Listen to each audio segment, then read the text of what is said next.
My name is Fred Strober. My father was born in Brooklyn and drafted into the American Army in May 1941. He was assigned to an amphibious assault unit, which saw action from the very first moments of the landing in North Africa in November 1942 until VE Day, May of 1945. He and the men in his unit landed in North Africa, Sicily, Italy, and Normandy, all 4 invasions. By the time the invasions were over, of the 1,500 who had started in the unit, 400 had been killed or wounded. By 1945, as the war was ending, their unit was assigned to the First Army in Germany. On April 11th, 1945, the First Army liberated Nordhausen. Nordhausen was a slave labor camp where the Nazis built V-2 missiles and where they enslaved and imprisoned Roma and Jews, among others. When my father and his colleagues liberated the camp, they saw firsthand the horrors of what Nazism was all about. Just 3 weeks later, in May 1945, my father, who had fought throughout the war and was wounded in the Battle of the Bulge, was among the first soldiers who returned home. It wasn't until 40 years later, when I was making a trip to Auschwitz, that he told me for the first time about what he had seen at Nordhausen. I am participating in the AJC Virtual Global Forum to honor my father and his courage and the memory of him and those with whom he fought from the very first moments of the war until the very end, to those who bore witness to the events that give us the slogan, never again. I'm proud to be a member of AJC, and I'm proud of the work that AJC has done over the years to create a reconciliation between Americans and Germans, and most particularly American Jews and the German people. AJC, through its efforts and the Transatlantic Partnership, works every day to create and enhance these bonds. And I think that the work that we are doing is making a better world and a better future for all of us.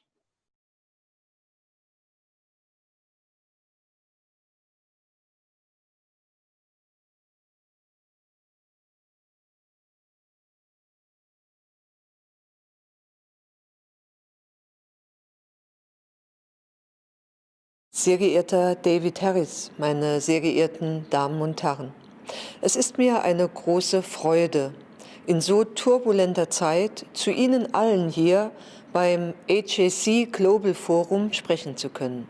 Leider geht das in diesem Jahr nur mit dieser kurzen Videobotschaft. Lassen Sie mich also in aller Kürze einige Punkte ansprechen, die mir besonders wichtig sind.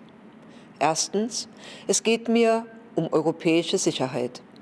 Wir Europäer müssen uns viel stärker engagieren als bisher, um unsere Sicherheit besser selbst garantieren zu können.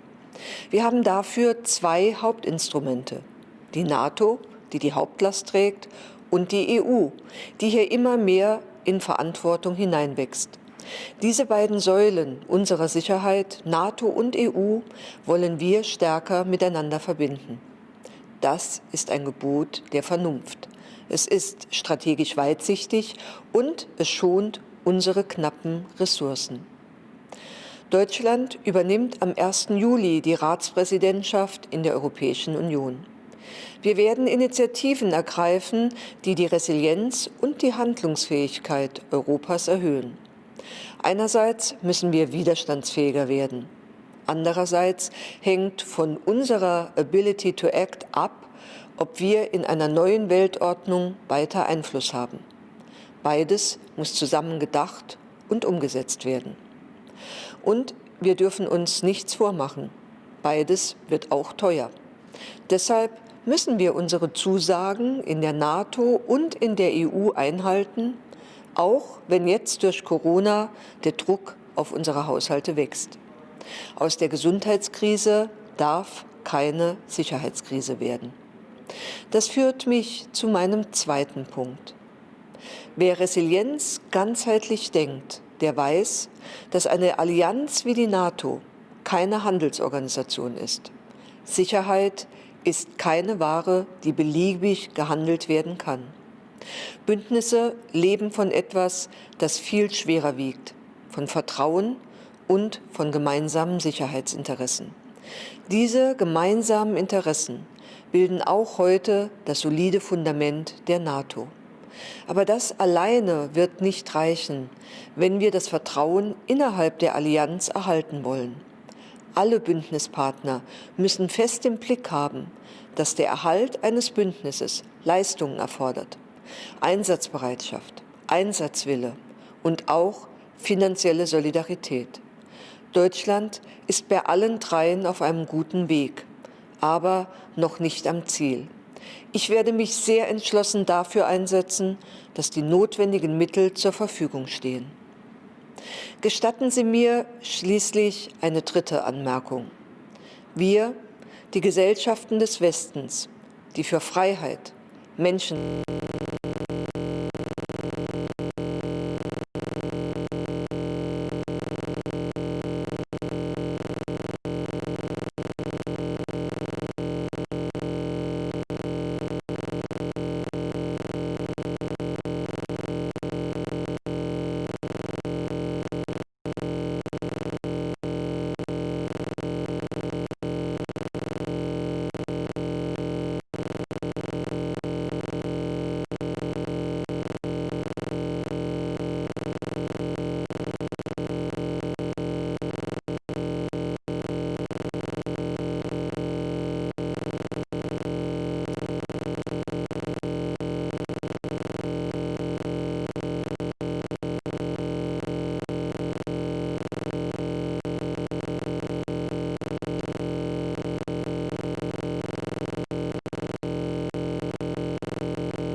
My name is Remco Lemus, and I'm the director of AJC's Berlin office. I'm thrilled to discuss the issues that are of concern to us regarding the transatlantic relationship today with two experts. We are honored to have with us today Ambassador Wolfgang Ischinger. Wolfgang is the head of the Munich Security Conference and a close friend of AJC and David Harris for almost 2 decades. Under his leadership, the Munich Security Conference has become the most important geopolitical gathering in the world, and AJC has the honor of hosting events during this conference each year. We are honored that the Munich Security Conference has agreed to partner with us in hosting this session.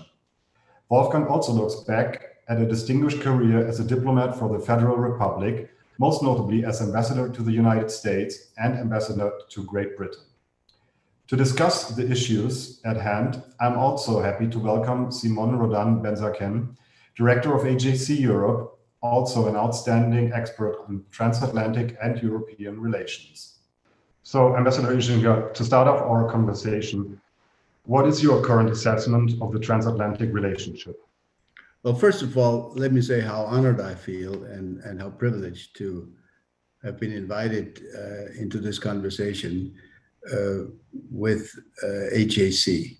It's been a privilege for me, as was just said, for many, many years to work with the American Jewish Committee.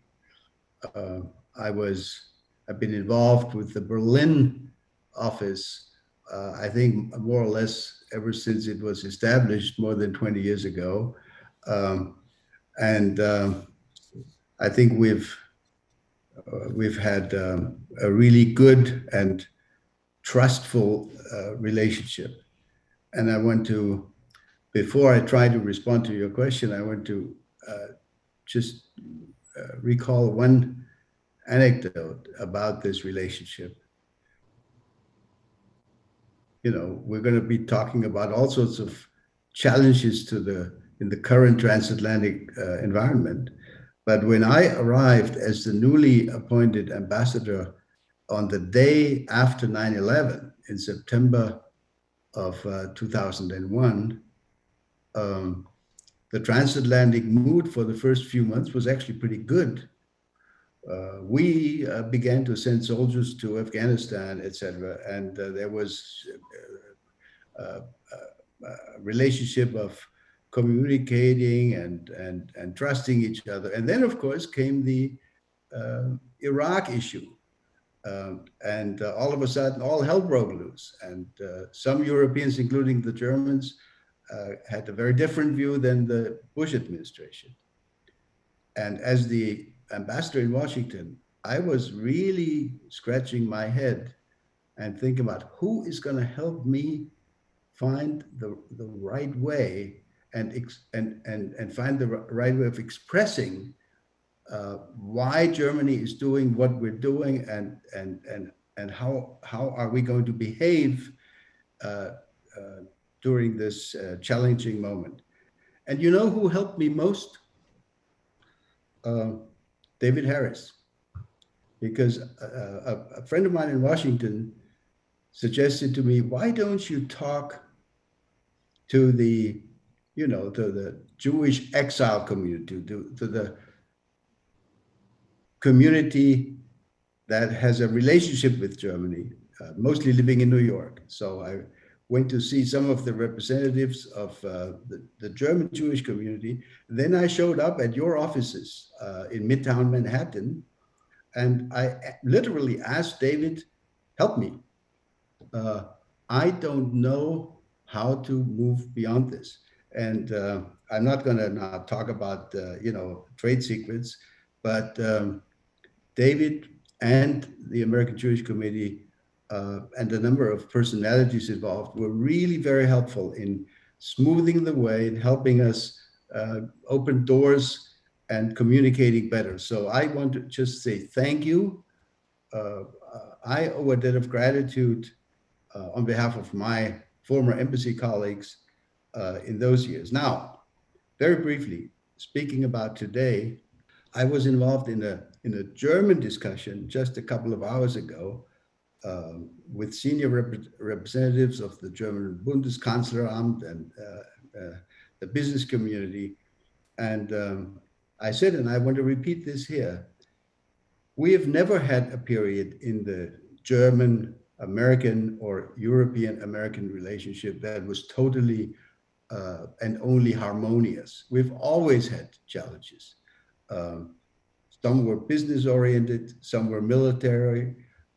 Today we have this famous 2% problem where the Germans are lagging behind, et cetera, et cetera. Very different issues, differences about Iran, about the Middle East, about Russia, and so on. But never before in the about 45 years that I believe I can look back over, never before have we had so many unresolved transatlantic challenges, all confronting us at the same time. Here is the JCPOA thing, Iran. Here is it a good idea or a bad idea withdrawing US troops from Germany? Is it a good idea or a bad idea for Germany to continue the Nord Stream 2 pipeline with the Russians over the Baltic Sea? What about our efforts to deal with China? Some Americans are asking us, are you with us or are you against us in the confrontation, in the competition with China? And I could go on and on and on. So This is a challenging moment. Let me conclude by saying that I think the right response from us on the European side is to understand that if we have a problem with the current president sitting in the White House, we should always be mindful of the fact that America is a lot more than just the White House. There are actually 50 states, there are governors, there are 100 senators, there is a vibrant civil society, there are intimate business relationships. So my motto, and I will repeat this right here, is, not turning away from this relationship, but on the contrary, engage, engage, engage. There are many on the American side with whom we need to engage. It's in our own interest. And if it doesn't work with this particular person or that particular person in the State Department or in the White House or elsewhere, we have many other partners in America throughout the country that we're well advised to engage in a very, very intense way. So that's my recipe for how to best deal with this really challenging moment of so many unresolved issues. Thank you, Ambassador, and thank you for sharing this personal story. Simon, I'd like to ask you the same question on what is your assessment about the state of the transatlantic relationship, and maybe you can also add a little on what AJC is doing to strengthen and preserve this vital relationship. Sure. First of all, good hello, everybody. It is an honor to be conversing with Ambassador Ischinger today, seeing my fellow German friends here. Yes, I think, first of all, I couldn't agree more with what Ambassador Ischinger said. The issue of engage, engage, engage, as he put it, is, I think, absolutely crucial. And I think the original story that he discussed about his personal experience with AJC on the ground is exactly, I think, what we as AJC are trying to do. But yes, I do believe that we are currently going through a profound crisis of the transatlantic relationship, which I think on the American side has not just started with this administration. I think the reality is that we have seen some of the sort of isolationist trends before. They are, I think, deeply rooted. And it is our job to try and counter them. On the other side, and I'm sure we'll discuss it later on, I think there are also some profound challenges that we have within the European Union of disunion and some of our own difficulties that we have to face. But you asked the question of sort of what AJC is doing. First of all, I would say that the transatlantic angle to AJC is really sort of the essential part of our DNA. It is a strong belief that we share common values, that we share common interest of democracy and of liberal democracy, I would even say. Even before the breakup of the Soviet Union, AJC was the first Jewish organization to call for the recognition of the independence of Latvia, Estonia, and Lithuania. As an addition, we've been staunch supporters of the Western Military Alliance. We have been early advocates of NATO enlargement. So it's really, we have an old history, I would say, in really reaffirming the transatlantic relationship. And maybe two additional points, I think we also have sort of structurally have really tried to act accordingly. We have 8 European offices that I oversee. We have association agreements with dozens of Jewish communities across the European continent. We established the AJC Transatlantic Institute, which has the exact purpose of promoting this important transatlantic relationship. So I think we have really sort of in our own being, we have really proved that it is part of what we defend, of who we are.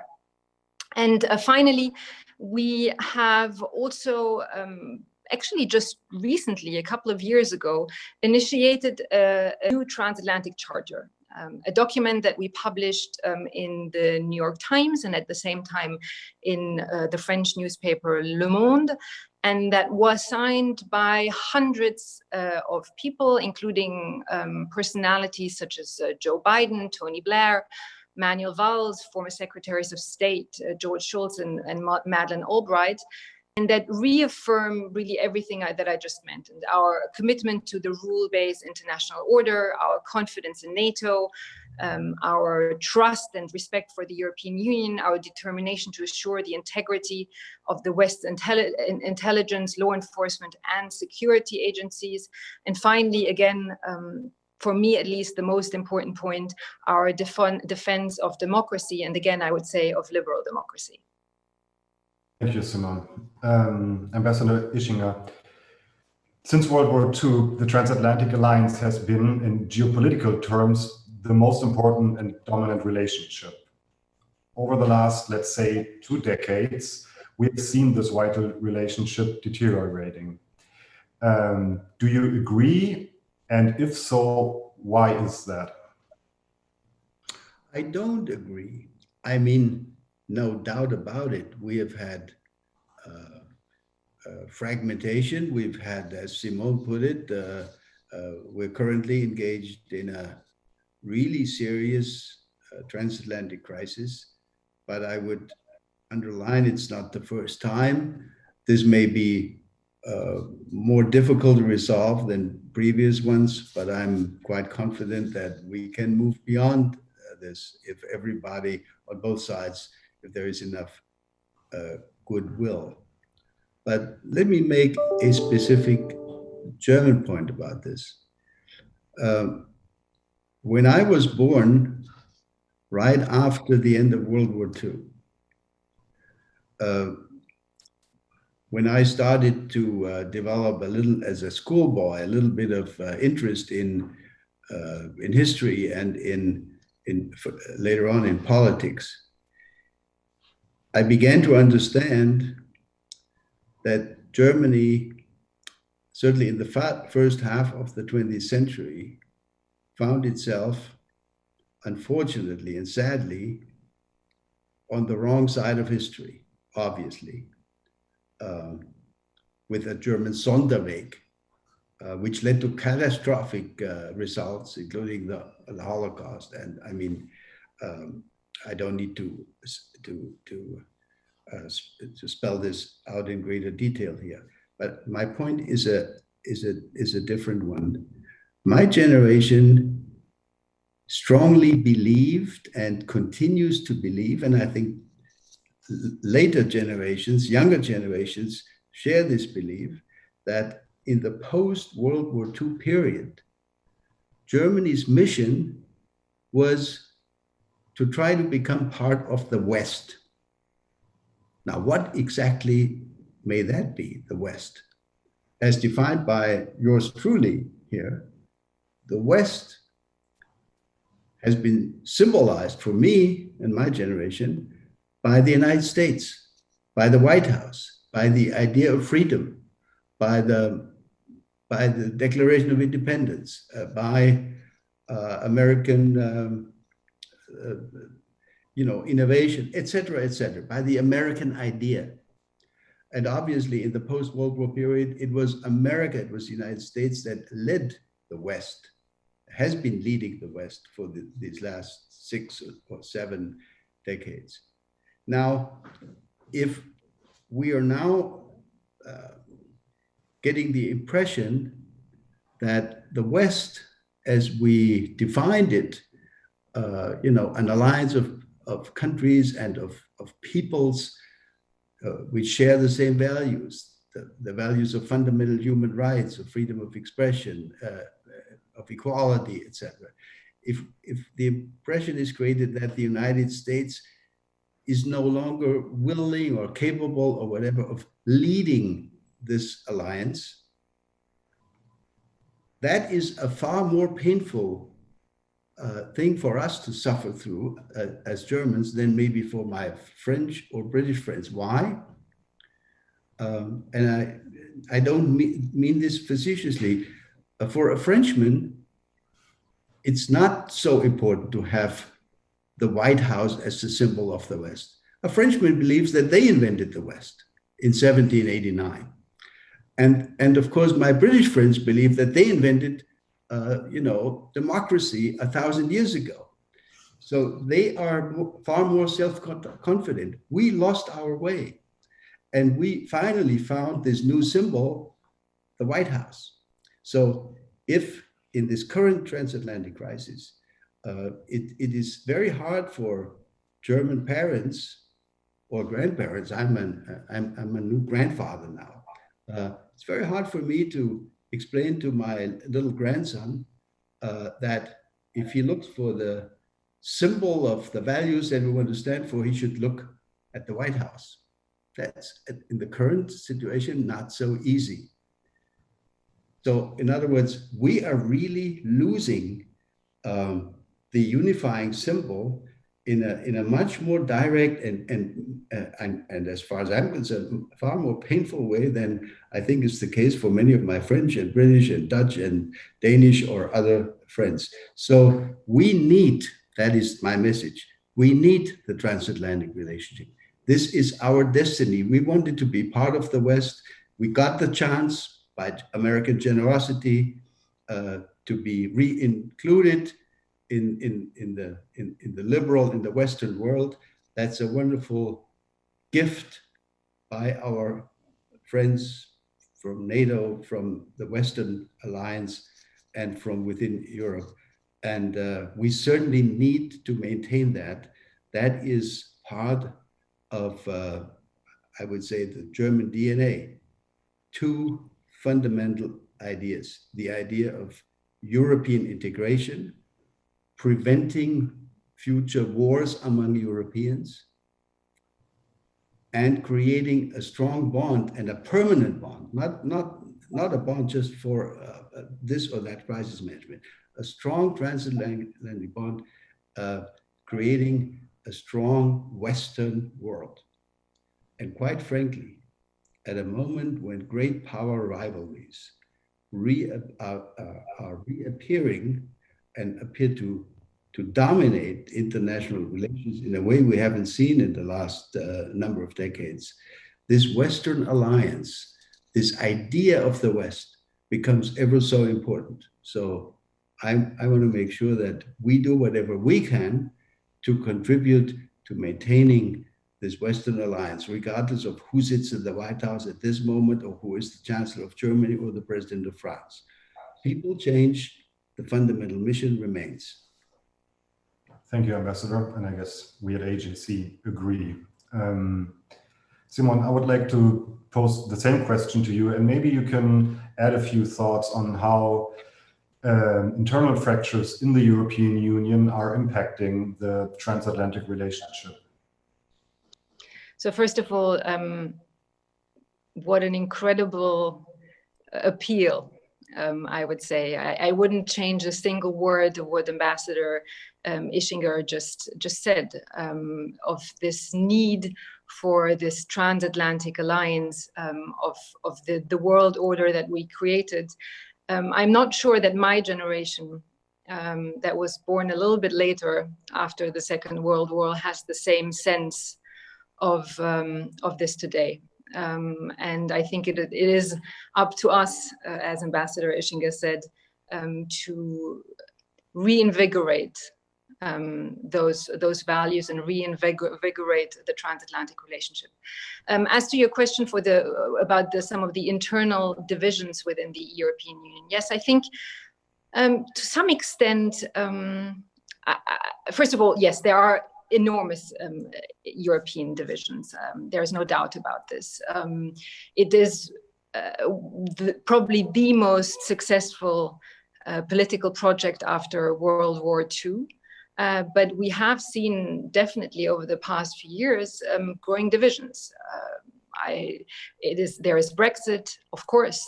There are potentially other exits, Frexit. There's always different talk about possible other exits. There is the question of European cohesion. There is the question of anti-democratic nationalist trends that we see all over Europe, without a doubt, whether it's from parties or even some that come to government that are strongly anti-European, populist. So we are seeing that. We are seeing growing diverging interests. Also a relatively sort of slow, if I may say so, European administration that has difficulties, and I think in finding solutions to some of the grave issues that we are dealing with, whether it's migration. We saw a relatively slow start at the beginning of the coronavirus crisis, particularly in terms of solidarity to some of the southern countries. I think a lot has changed over the last couple of weeks and months, thank God. But we did see indeed at the beginning some very slow reactions, in particular in Italy, which then translated in very anti-European sentiments also in the Italian population, for example. And maybe also sort of to add to that, maybe because to some extent that European built itself in an area of sort of the end of history, as Fukuyama said, makes it not particularly well equipped in sort of to be dealing with some of the major challenges that we have and that are coming. So there's, I think, also a wider question of how the European Union will evolve and will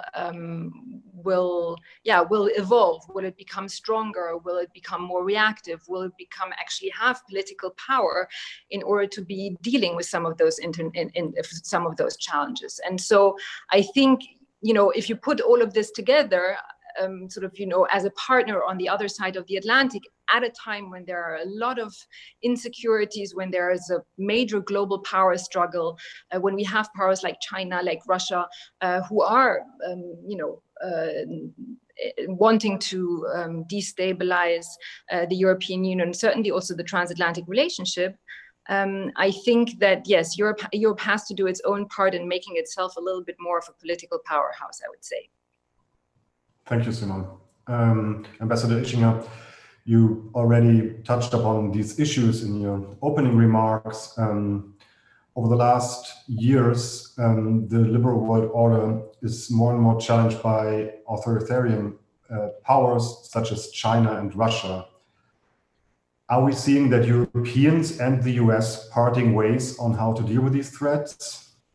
Well, I hope not. I hope that we can figure out joint approaches to these long-standing challenges, such as, you know, Russia, the former Soviet Union, and China with an increasingly offensive or more aggressive foreign policy, as we have been observing for the last several years. But let me just take 30 seconds to add a comment to what Simone has just said. The European Union almost, you know, I've strongly believed throughout these crises, financial crisis, I've strongly believed that those who thought they could predict the demise, the collapse of the EU or of the Eurozone, I always strongly believe they were wrong, and they turned out to be wrong. The EU still exists, but an important but, in the current pandemic crisis, I think we were really close to reaching a breaking point. When I look at the polling, Simone will know what I'm talking about. When I look at polling data from Italy from late March or early April, where the Italians believe that the Chinese are better friends for them than France or Germany or so, you know, what kind of world are we talking about here? And what's going on? Where did we go wrong? So no doubt about it, the EU is fighting for survival. We have the challenge of Brexit. I mean, you know, for the first time, a country leaving this union. We have a challenge to the rule of law, to the idea of, you know, the democratic values. When we look at what our Polish friends and Hungarian friends are going through in terms of their domestic debates, we have a huge foreign policy challenge. Is anybody taking the EU seriously? My own government, the German government, started a process, inviting all other EU members and certainly the United States and others to try to move the Libyan catastrophe forward. Remember, we had a conference in Berlin in the early months of this year, pre-crisis. It seems to me that the actors on the ground in the Libyan conflict, Turkey, the United Arab Emirates, Russia, and others, are not really reacting to these types of efforts. So we are really being challenged. We need to figure out a way to speak with one voice. We, as 27 members of the European Union, and so we're confronted by several simultaneous crises at the same time. The rule of law crisis, the fragmentation, the Brexit crisis, the foreign policy crisis, the speaking with one voice crisis. And if we can't figure out a way to speak with one voice as the EU, we should not be surprised if the United States doesn't take us seriously as we confront China or as we try to deal with Russia. So there's a huge workload ahead for the European Union, and that would be the case even if the pandemic crisis had not hit in the first part of this year. We would still be confronted with very serious issues. So just to conclude this, when I look at all these EU issues, it's even more important that we can count on a reliable relationship with the United States built on trust, where we can call on each other when push comes to shove. And let me just mention one, of course, very controversial issue where some Americans have different views than many Europeans and vice versa. The plan of the current Israeli Prime Minister, of of proceeding with the annexation plan, I think it is our job to, on the basis of our convictions, to tell our Israeli friends in the most frank and direct, and hopefully not always simply public ways, what we think is good for the region, good for the country, because what's going on and the future of Israel is for me, for my generation, for my country, for Chancellor Merkel, and surely for her successors, a central concern of German policy. We have declared only one country a central issue, eine Frage der Staatsräson of Germany, and that is Israel. So we have very special ties for obvious reasons, and there is a deep concern that hopefully a way forward can be found, which will not create more conflict and more division in the region and in the transatlantic community. Thank you, Ambassador Ischinger. Simone, so what is your take on this, and how do you assess, above all, the deepening split over the Atlantic in dealing with China? So listen, specifically about China, and then maybe we can also afterwards speak about Israel. First of all, I think what's happening between China and the United States is probably one of the sort of determining foreign policy issues of the years, maybe of the decade to come.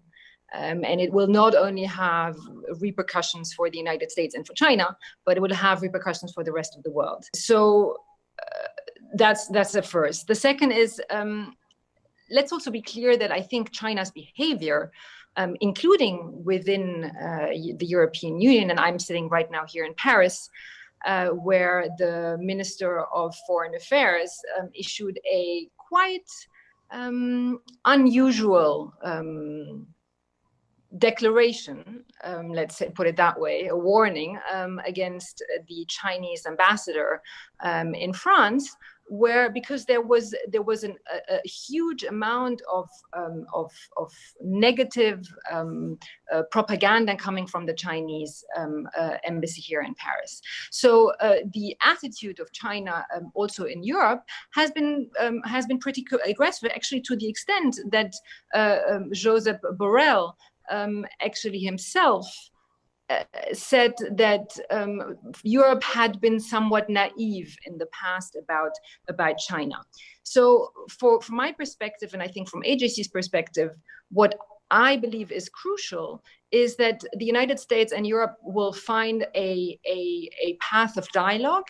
I think there has been a first constructive step when the Secretary of State, Mike Pompeo, joined the foreign ministers meeting a couple of days ago to discuss specifically China. But I think it's very important that there is a path of dialogue between the United States and Europe on China. And again, I think we at AJC have a specific role certainly to play as well, because we are, of course, our mothership is based in the United States. We're an American organization, but we also are, of course, in Europe, as I mentioned earlier on. And we also have specifically an Asia Pacific Institute that deals with Asia and China in particular. So I think we at AJC also have a role to play in creating some sort of constructive dialogue there. But I definitely think that we will have to find a pathway between Europe and the United States on China, also coming around on what we discussed earlier on values. Thank you, Simone. Ambassador Ischinger, so for us at AJC, two topics are of especially of concern, of course. It's Israel and it's Iran. And we're also seeing on these both issues a split over policy between Washington and the European Union. And maybe you can talk about these two issues combined, because I guess we have to we cannot address them separately. So what is your take on this and the fact that we're seeing profound policy differences over the Atlantic? I think the difference, I think the Iran problem is the one where the difference, at least at the current moment, is more difficult to overcome than on Israel. You know, as far as Israel is concerned, I tried to make a comment about the current, the annexation issue. But by way of adding a small anecdote from my ambassadorial days in the post or during the Iraq crisis in 2002, 3, 4, etc., 15 years ago, of course, mainstream thinking in America, as I recall, felt that we, the Germans and the French and a few others, we were not good friends and allies, and we were sort of about to ignore the interests of Israel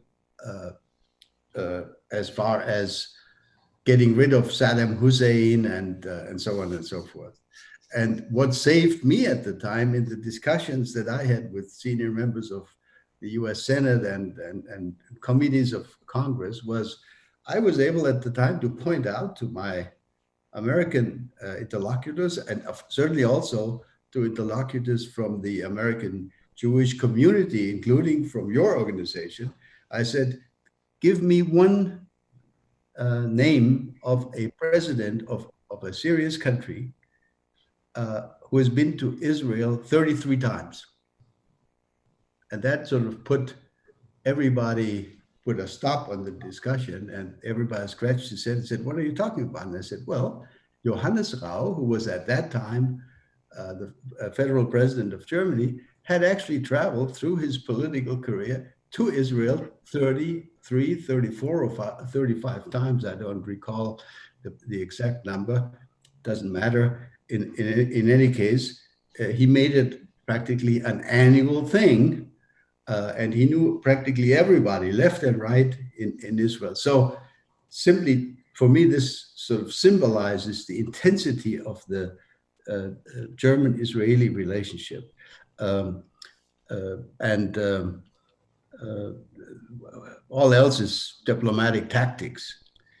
On Iran, I think we have a more fundamental problem. You see, the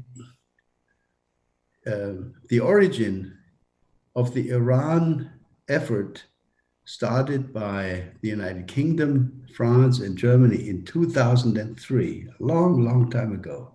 The origin of that was we allowed ourselves to be divided in this Iraq debate. Let's not have a repetition of that. Let's try to agree and formulate a joint approach to the next problem. And the next problem, obviously, was going to be Iran, because we were all beginning to get worried about Iranian nuclear activities. So we started this process in 2003. It took a long time. It took almost a decade for the United States then to come in and join this process, and finally to actually lead it. This was, of course, during the Obama administration, with John Kerry being an active participant in the negotiations. As a practicing diplomat, I will say the following. The result of this long negotiation over so many years is not great. It's not a good agreement. It covers only a small part of the agenda. It doesn't cover ballistic missiles. It doesn't cover Hezbollah. It doesn't cover terrorism and other regional activities that we find abominable as far as Iran is concerned. But it covered an interesting segment, namely the nuclear development. So my view has been, over this entire debating period, the last several years, that an insufficient arrangement, the JCPOA, is better than no arrangement at all. And can we maybe make an effort to add on to that, to build on it, and start a discussion with the Iranians about the untouched and unresolved issues in the next phase? So, you know, as a practicing diplomat, you think of diplomacy being the art of the possible. And it was simply not possible to get all of these agenda items resolved in one round. So we thought of it as a step-by-step process. The Trump administration, of course, took a different view and said, we don't like the agreement because it doesn't cover everything, and therefore we step away from the agreement. The question is whether that will make us and everybody else, and especially Israel, living in greater safety and security than if we stayed in the agreement, and if we had tried together with the United States to start engaging the Iranians. Nobody has any doubts about the nature of the regime, but let me conclude yet again with a sort of a practical remark as a practicing diplomat. Diplomacy, and I think this is not a direct quote, but almost a direct quote from Henry Kissinger, who's been a mentor of mine for many decades. Diplomacy is the art of negotiating with the bad guys. With the good guys, you go and have dinner or have a beer. With the bad guys, it takes a lot of work, and sometimes it takes a second attempt and the third attempt. And I know a little bit of how this works, because I was personally engaged for an important period of my own professional life dealing with pretty obnoxious peoples, including, Slobodan Milosevic of Serbia, who was responsible for genocidal activities in his part of the world. But we thought that negotiating with him was better than not negotiating with him. So we are stuck with this unresolved Iranian matter, and I admit to you that there's no perfect solution. We tend to believe that trying to build on what we worked out in 2015 was not a bad idea going forward, but I'm not sure whether that will actually now be possible in the current environment. So this is a very, very worrisome situation, I have to admit. And I read the reports about ongoing Iranian violations of the agreement. They seem to be stepping away from it. So we may actually find ourselves be back at square one before too long, and that would be pretty daunting to restart this process again, because quite frankly, I don't see any military solution to this, even if I let my creative spirits roam. Thank you. Thank you, Ambassador Ischinger. So before we wrap up this conversation, maybe Simon, you can also briefly address these two issues, since we need to be mindful of our time. Yeah. Of course.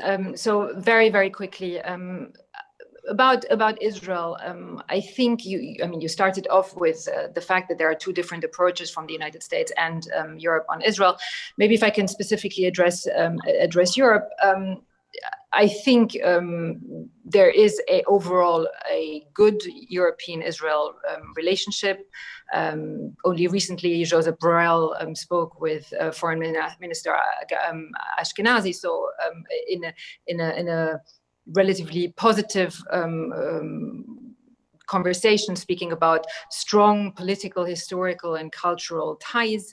But yes, let's be honest, there are obviously issues.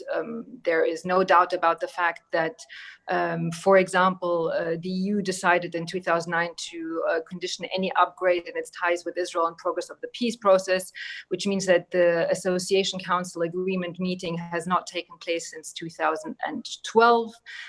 While other association agreement meetings have taken place between the EU and Egypt, for example, and other countries where there are also, let's say, issues.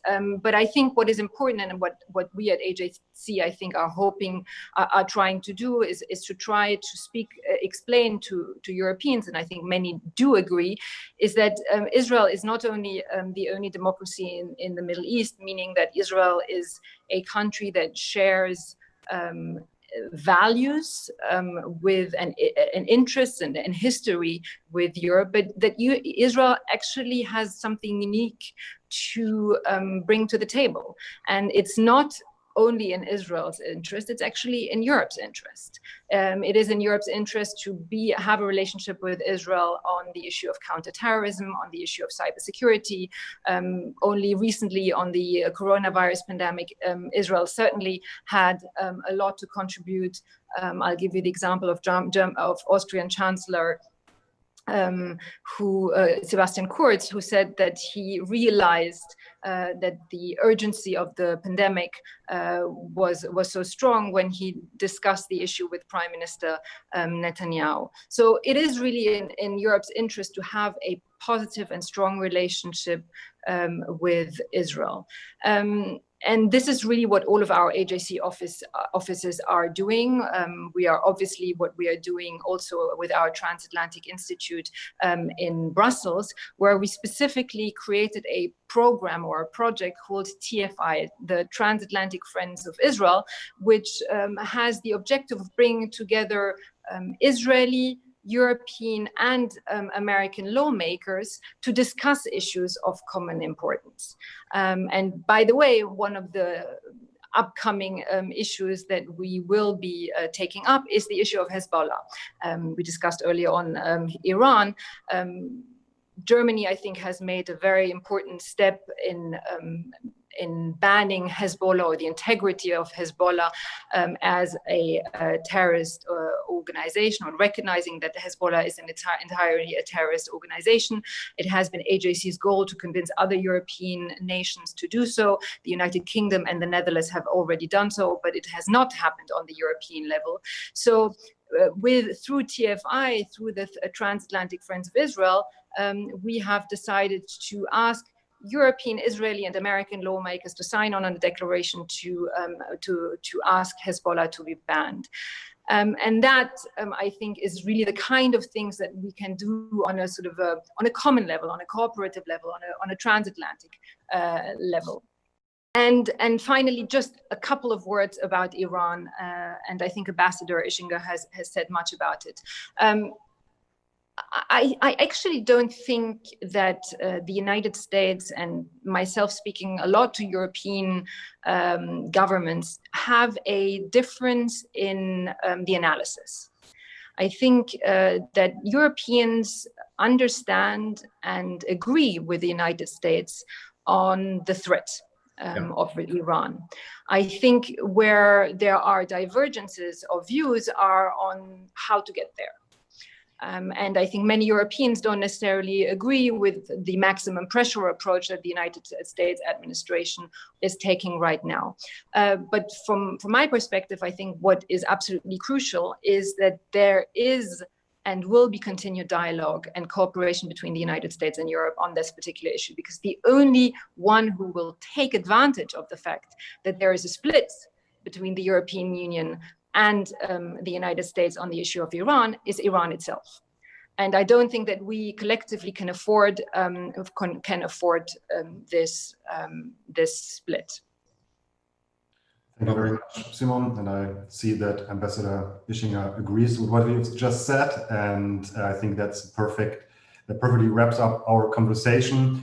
Again, thank you, Ambassador Ischinger, for addressing the AJC Global Forum, for your thoughtful and valuable insights, and for being so generous with your time.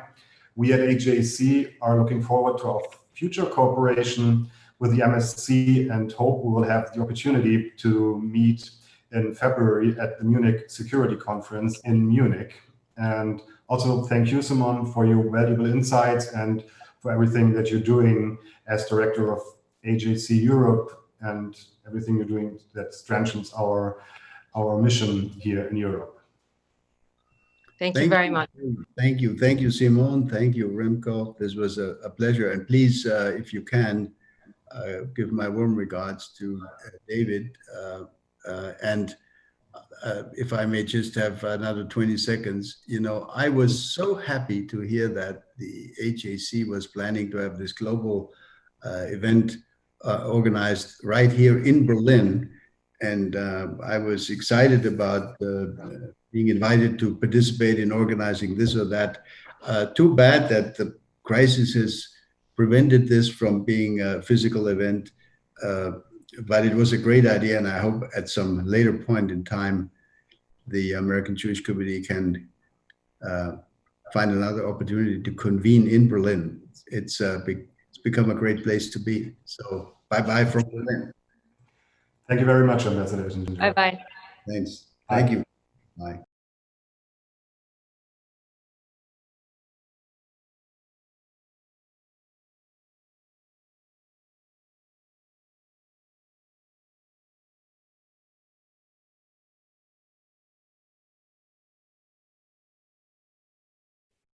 This year, the pandemic changed everything. AJC responded by bringing the world to you. Thank you for inviting us into your homes. Your commitment to the issues discussed here today is critical. Please consider making a donation to AJC. Together, we can do even more to fight anti-Semitism and hate, stand up for Israel, and defend the values that unite us all. To donate, please visit ajc.org/give. Thank you.